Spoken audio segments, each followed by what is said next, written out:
Informasi lainnya, pemirsa, KPK menyayangkan ketidakhadiran Menteri Hukum dan HAM Yasona Lawli dalam pemeriksaan hari ini. Agenda pemeriksaan Yasona sebagai saksi kasus korupsi KTP elektronik. Ini merupakan kedua kalinya Yasona mangkir dari panggilan KPK dan beralasan tengah bertugas di luar negeri. KPK menyayangkan hal ini karena Yasona dinilai menyia-nyiakan kesempatan untuk menjelaskan sejumlah hal terkait dugaan korupsi KTP elektronik.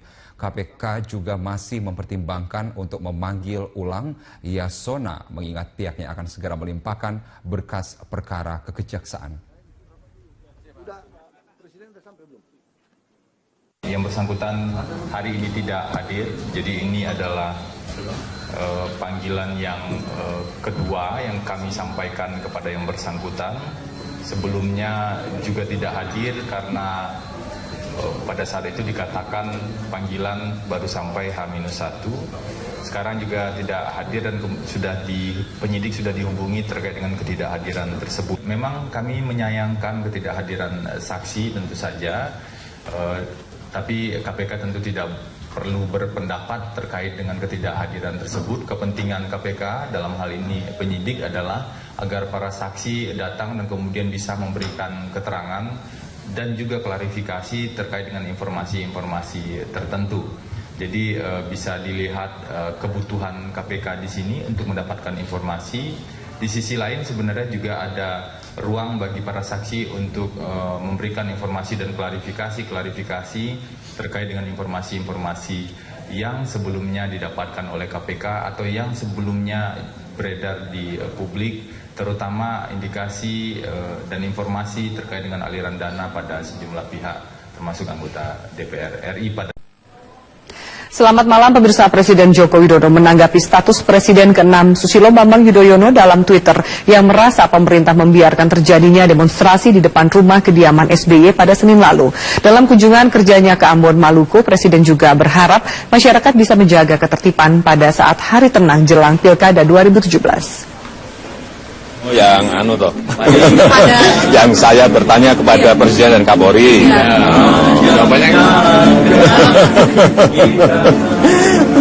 Ya kita ini kalau semua soal ditanyakan kepada Presiden dan Kapolri, ya kan semua kan bertanya karena ada Twitter. Saya bertanya pada Presiden dan Kapolri, semua jadi bertanya sekarang. Saya lihat banyak pertanyaan tentang segala soal. Nah terus saya sendiri tanyanya ke siapa? Hal itu bisa dipublikasikan ke Kementerian ya? Saya kira akan lebih baik lah kalau tadi guyonan loh ya. Lebih baik apabila semua hal yang berkaitan dengan negara itu dirembuk, dibicarakan dalam forum tertutup, kemudian dicarikan solusi dan disampaikan kepada masyarakat. Saya kira yang bagus seperti itu, ya. Pak, ini kan masa tenang, Pak. Gimana imbauan Presiden untuk masa tenang? Ya, yang namanya hari tenang ya semuanya harus tenang. Jangan sampailah ada percikan ribut-ribut sekecil apapun, namanya aja hari tenang. Ya semuanya harus tenang. Jangan ada ribut sekecil apapun di hari tenang. Walaupun timunnya berdalih bukan soal pilkada, Pak. Apapun, yang namanya hari tenang ya harus tenang. Ya. Pemirsa, Markas Besar Polisi Republik Indonesia melarang jika aksi yang akan digelar pada tanggal 11 Februari mendatang berupa kegiatan Long March. Namun kepolisian akan memberikan dukungan jika berupa kegiatan keagamaan di Masjid Istiqlal. Hal itu diungkapkan oleh Kapolri Jenderal Polisi Tito Karnavian saat berkunjung ke Pondok Pesantren Nawawi Tanara, Kabupaten Serang, Banten, pimpinan Kiai Haji Ma'ruf Amin pada Rabu siang. Sementara itu, Rois Am PBNU Kiai Haji Ma'ruf Amin mengimbau elemen masyarakat dan ormas Islam di Banten tidak mengikuti aksi 11 Februari mendatang. Namun jika tetap akan melakukan aksi, diharapkan di daerahnya masing-masing.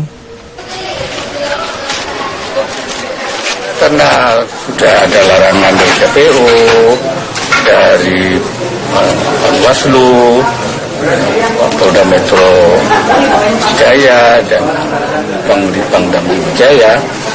Dan saya pikir nanti kalau terlalu banyak di Istiqlal kan juga menjadi kesulitan lagi. Ya. Saya pikir cukuplah. Bukan. Sekian Headline News untuk saat ini. Headline News berikutnya akan hadir 1 jam dari sekarang. Sampai jumpa. Saya adalah salah satu korban dari The Invisible Group yang bekerja bagaikan mesin penghancur itu. Para mahasiswa calon-calon pemimpin masa depan itu dicekoki dengan provokasi bahwa SBY adalah perusahaan negara dan karenanya harus ditangkap. Naudzubillah. Siapa yang merusak negara? Presiden ke-6 Republik Indonesia yang juga Ketua Umum Partai Demokrat Susilo Bambang Yudhoyono mengkritik sejumlah kebijakan pemerintahan Presiden Joko Widodo. Ya, salah satunya SBY menilai pemerintahan Presiden Jokowi terlalu berpihak kepada pasar bebas. Perhelatan Rapimnas seolah menjadi ajang bagi Ketua Umum Partai Demokrat Susilo Bambang Yudhoyono untuk menumpahkan seluruh unek-unek yang dia rasakan. Di hadapan ratusan kader yang hadir di acara yang digelar di JCC Senayan, Jakarta, Presiden ke-6 Republik Indonesia ini mengkritik sejumlah kebijakan pemerintah serta kondisi sosial politik di tanah air. Untuk mengembalikan kehormatan dan harga diri kita. SBY mengingatkan pemerintahan Presiden Jokowi untuk tidak terlena dengan pasar bebas dan kapitalisme. Namun mungkin SBY alpa jika dalam 2 periode pemerintahan yang dia pimpin, sedikitnya telah terjadi 11 penandatanganan MOU terkait investasi dan perdagangan dengan negara lain.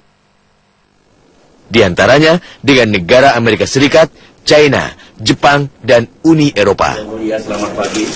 Selamat datang di kantor kami. Tahun 2010, pemerintahan SBY juga mengeluarkan Undang-Undang Penanaman Modal yang ditindaklanjuti dengan Perpres nomor 36 tahun 2010. Aturan ini mengakibatkan penguasaan asing terhadap usaha benih tanaman pangan hingga 95%.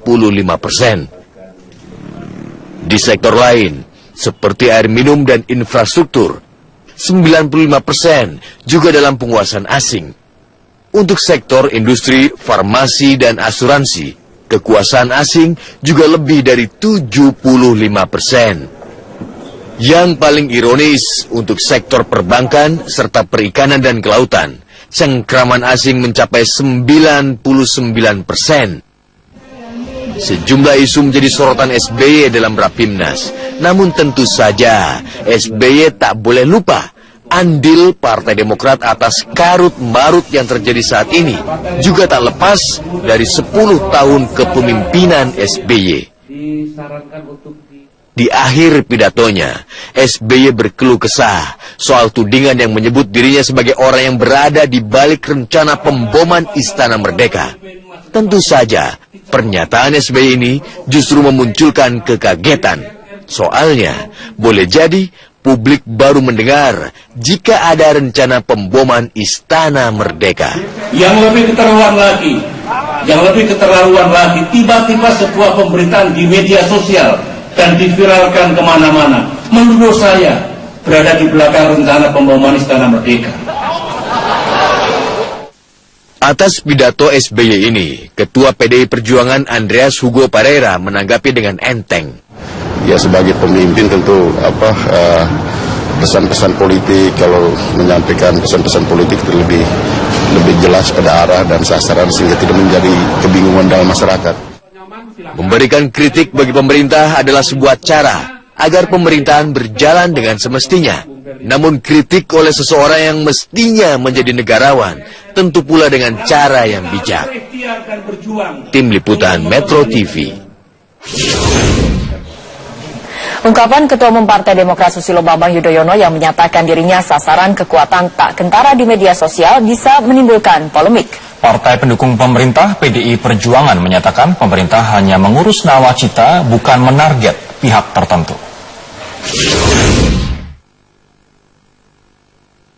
Disnatalis ke-15 Partai Demokrat diisi dengan pidato politik Ketua Umum Partai Demokrat Susilo Bambang Yudhoyono. Perlakuan netizen di media sosial lagi-lagi menjadi sorotan. Menurut SBY, dirinya menjadi korban kekuatan tak kentara karena ada pernyataan yang tidak menyenangkan penguasa atau kolega penguasa. Jika ada seorang yang statementnya dinilai tidak menyenangkan penguasa atau kolega penguasa, langsung dihajar oleh the invisible group. Sebuah kekuatan yang tidak kentara. Saya adalah salah satu korban dari the invisible group yang bekerja bagaikan mesin penghancur itu. Kata-kata yang digunakan pun tak kuasa untuk saya utarakan karena bisa merusak jiwa yang mendengarnya. Partai pendukung pemerintah PDI Perjuangan menilai pidato SBY menimbulkan polemik. Pemerintah hanya mengurus nawacita, bukan menargetkan pihak tertentu. Pemerintah itu kerjanya banyak dan targetnya adalah pembangunan dan nawacita, bukan mentargetkan orang per orang. Terlalu kecil kalau targetnya hanya orang per orang. Nah, pembiaran ini gimana? Ya itu adalah tugas daripada pihak keamanan gitu. Dan selama ini ya pihak keamanan menjalankan tugasnya dengan baik. Belakangan, Presiden RI ke-6 ini kerap meluapkan perasaan lewat media sosial. Psikolog politik Hamdi Muluk mengatakan jika gaya komunikasi SBY tidak berubah, akan menurunkan sejarah sosoknya sebagai seorang negarawan. Nah, ini juga akan mengurangi nilai Pak SBY yang diharapkan orang sudah seharusnya bertindak seperti negarawan. Jadi tidak lagi melontarkan tweet-tweet yang menimbulkan, dipersepsikan sebagai hasutan, provokasi gitu. Sudah selayaknya lebih tweet-tweet yang menenangkan, ya, meneduhkan. Nah, itu baru dianggap beliau pantas sebagai negarawan. Menurut Hamdi, ada unsur kepentingan politik di balik postingan media sosial SBY. Partai Demokrat yang dipimpinnya mengusung putra sulungnya Agus Harimurti Yudhoyono dalam Pilkada DKI Jakarta 2017 setelah melepas karirnya di militer. Tim Liputan Metro TV. Pemirsa, berikut sejumlah petikan transkrip pidato SBY pada Rapimnas dan Disnatalis Partai Demokrat kemarin.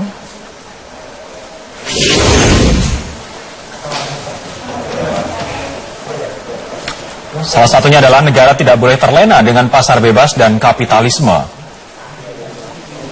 Selain itu, SBY juga mengatakan jangan bermain-main dengan kebinekaan. Ada pula pernyataan yang menyatakan ada yang ingin membenturkan satu identitas dengan identitas yang lain. SBY juga mengatakan rakyat dikekang dan dibatasi hak politiknya. Tuduh SBY berada di balik rencana pemboman Istana Negara, pemerintah harus awasi penebar berita hoax.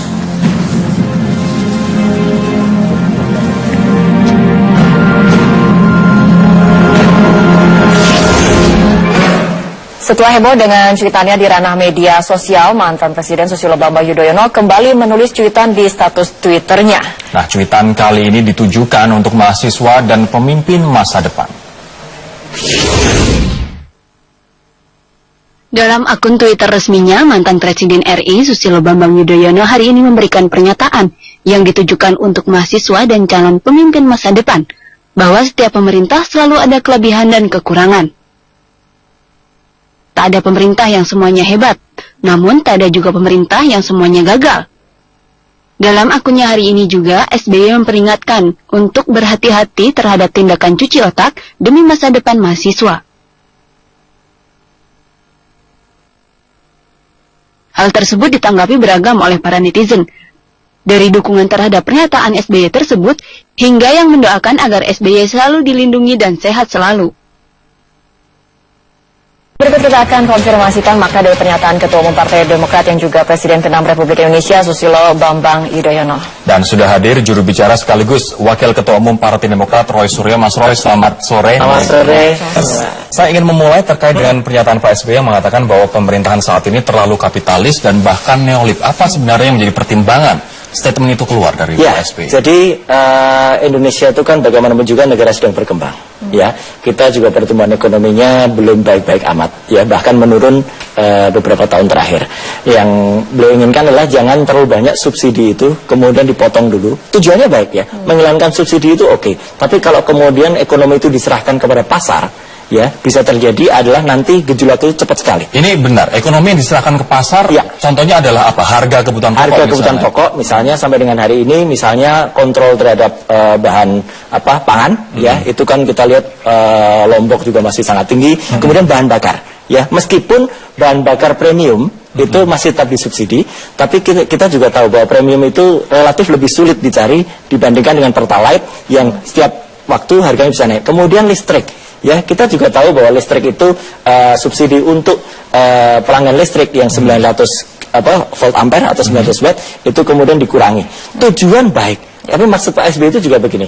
Jadi ada dan pemilik listrik 900 volt ampere bukan mereka yang miskin loh, dikarenakan 450 adalah mereka yang miskin. Persis, cuman kadang-kadang kita juga tahu cara pemilihannya juga belum tentu tepat. Ya, jadi itu beberapa poin, ya, dalam pidato beliau semalam, ya, yang menjadi bagian dari bagian pertama, itu yang soal keadilan ekonomi. Tapi untuk harga kebutuhan pokok, apakah bukannya itu masalah klasik yang sebetulnya setiap tahun juga terjadi di era pemerintah SBY dan juga di era pemerintahan sekarang? Tapi setiap rezim atau setiap pemerintahan itu punya kebijakan, apakah itu dengan menggunakan impor, apakah dengan meningkatkan produktivitas dan lain sebagainya. Dan maksudnya adalah penghilangan subsidi itu bagus, tetapi harus ada timing yang tepat, ya, dan dalam time frame-nya juga harus pas. Yang kita lihat kadang-kadang menghilangkan ini, Mas Rory, itu belum tentu pas. Jadi semua dihilangkan dalam waktu yang bersamaan. Ini yang menyusahkan rakyat. Oke, kita akan simak terlebih dahulu salah satu pernyataan dari Susilo Bambang Yudhoyono kemarin. Adalah salah satu korban dari The Invisible Group yang bekerja bagaikan mesin penghancur itu.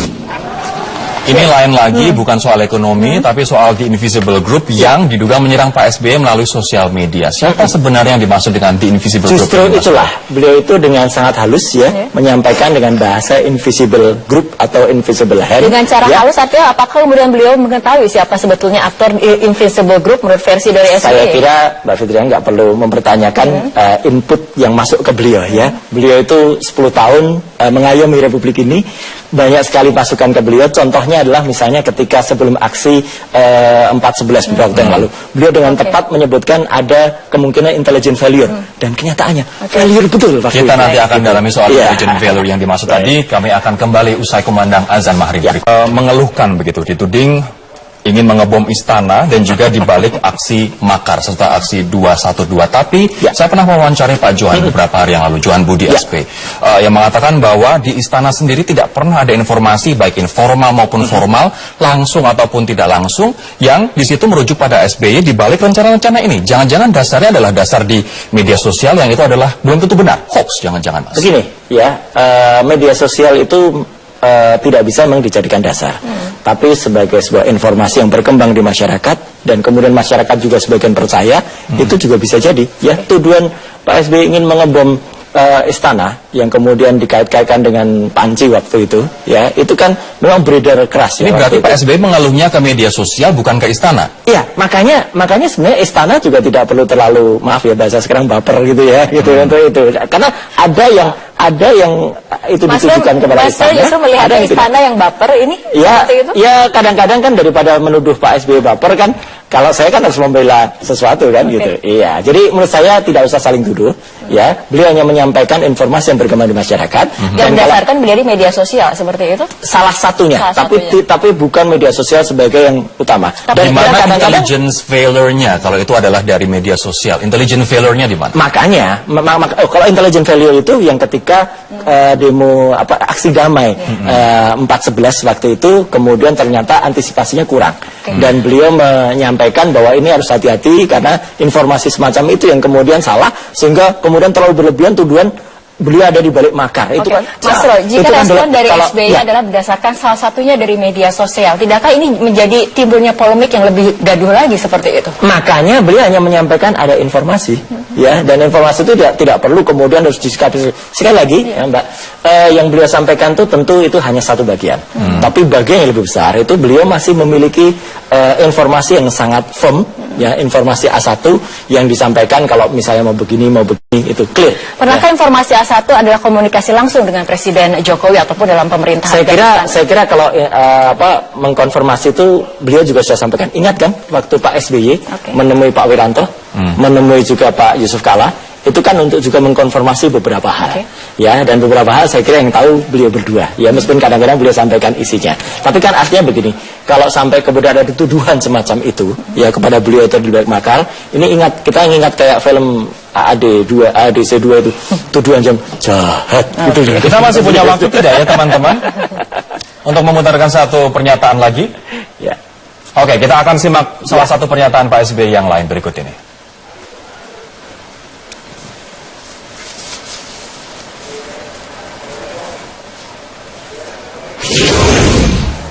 Depan itu dicekoi dengan provokasi bahwa SBY adalah perusahaan negara dan karenanya harus ditangkap. Nauzubillah. Siapa yang merusak negara? Para mahasiswa calon-calon. Kenapa pernyataan sekeras itu sampai keluar dari Pak SBY? Ada bukti A1 dan saya pegang, dan sayangnya nggak ada waktu untuk saya buktikan. Jadi saya sudah pegang slide ketika ada beberapa, menurut saya oknum ya.